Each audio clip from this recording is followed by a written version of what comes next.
तीसरे दिन की सुबह तुमने मुझसे कहा, मैं धोबी को कपड़े देना चाहता हूँ।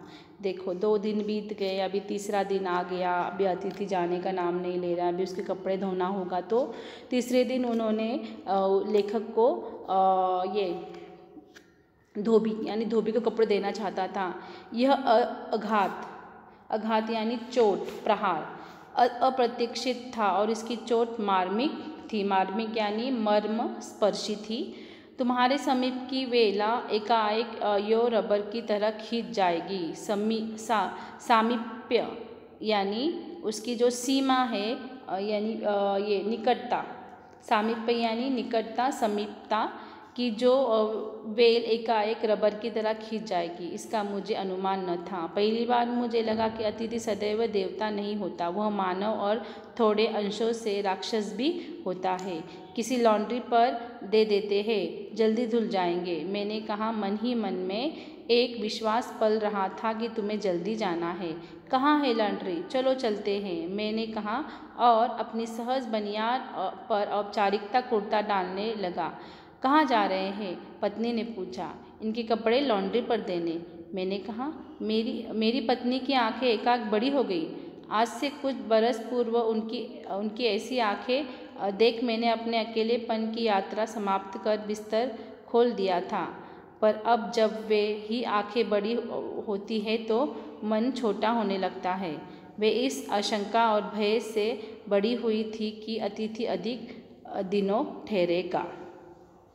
यानी देखो, अभी उन्होंने पूछा कि ये कहाँ है, लॉन्ड्री कहाँ है? तो उन्होंने कहा कि चलो हम लॉन्ड्री में दे आते, जल्दी मिल जाएगा। और फिर उनको ऐसे लगने लगे कि अभी ये कपड़े धुलवा कर, अगर कपड़े धुलवाने के लिए दिया तो 2 दिन लग जाएंगे सूखने के लिए, पर लॉन्ड्री में दिया तो जल्दी हो जाएगा, तो यानी वो जल्दी जाएंगे। तो इसलिए उन्होंने कहा कि चलो हम लॉन्ड्री जाएंगे।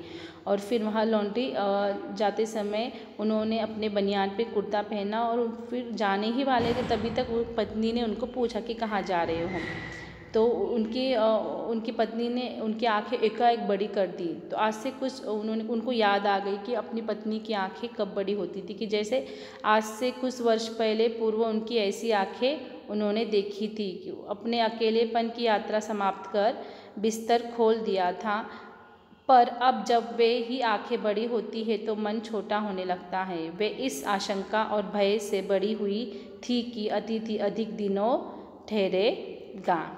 यानी वो वहाँ उन्होंने अपनी पत्नी ने इशारा किया कि ऐसी आँखों का कि अगर तुम उसके कपड़े धो कर लाओगे तो वो वहाँ बार बार पहनेगा, उसके कपड़े धोकर मत लाओ। तो उसको अपनी पूर्व की एक घटना याद आ गई कि जैसे अगर वो एक पूरी लंबी यात्रा समाप्त करके वो घर लौटते थे, तब वो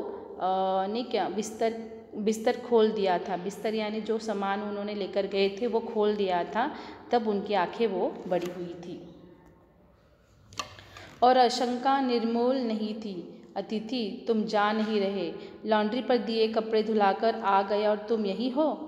तुम्हारे भरकस शरीर में सलवटे पड़ी चादर बदल जा चुकी है और तुम यही हो। तुम्हें देखकर फूट पड़ने वाली मुस्कुराहट धीरे धीरे फीकी पड़ रही, अब लुप्त हो गई है। ढका के रंगीन गुब्बारे जो कल तक इस कमरे के आकाश में उड़ते थे, अब दिखाई नहीं पड़ते। बातचीत की उछलती हुई गेंद चर्चा के क्षेत्र में सभी कोनलों से टप्पो खाकर फिर सेंटर में आकर चुप पड़ी है। अब इसे न तुम हिला रहे हो न मैं। कल से मैं उपन्यास पढ़ रहा हूँ और तुम फिल्म पत्रिका के पन्ने पलट रहे हो। शब्दों को लेन देन मिट गया है और चर्चा के विषय चुक गए हैं। परिवार, बच्चे, नौकरी, फिल्म, राजनीति, रिश्तेदारी, तबादले, पुराने दोस्त, परिवार नियोजन, महंगाई, साहित्य और यहाँ तक कि आँख मार मार कर हमने पुरानी प्रेमिकाओं का भी जिक्र कर लिया है और अब एक चुप्पी है। देखो, यहाँ एक जो लेखक है कितने सारे चीज़ें बोल रहा है कि अभी कपड़े धुलवा कर भी आए हैं लॉन्ड्री से, पर तुम अभी तक यही हो। उसके बाद तुम जहाँ बैठते हो उसके चादर की सलवटें हो गई है, फिर भी तुम अभी तक यही हो। तुम्हें देखकर फूट पड़ने वाली मुस्कुराहट अभी क्या हो गया है, यानी पहली बार जब आए थे तो बहुत खुशी होती है, अभी वो धीरे धीरे खुशी क्या हो गई है, लुप्त हो गई है। ठहाके यानी अभी घर पर हम बहुत ज़ोर ज़ोर से हंसते थे, कमरे में आवाज़ गूंजती थी, अब वो दिखाई नहीं देती है।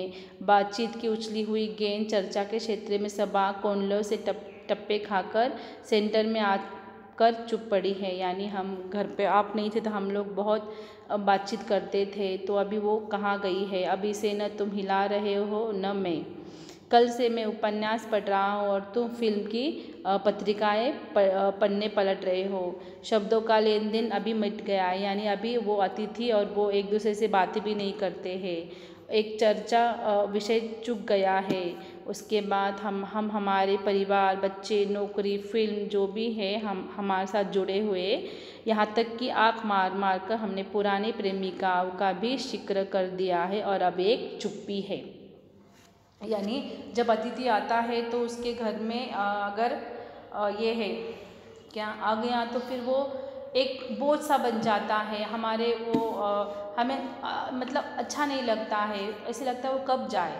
तो इस प्रकार से यहाँ उनकी जो भी वो दिनचर्या होती है और जो वो पहले करते थे अतिथि के आने के पहले, तो वो सारी ठप हो जाती है। कोई कुछ नहीं, अपने परिवार रिश्तेदार कुछ किसी का नहीं सुनते हैं।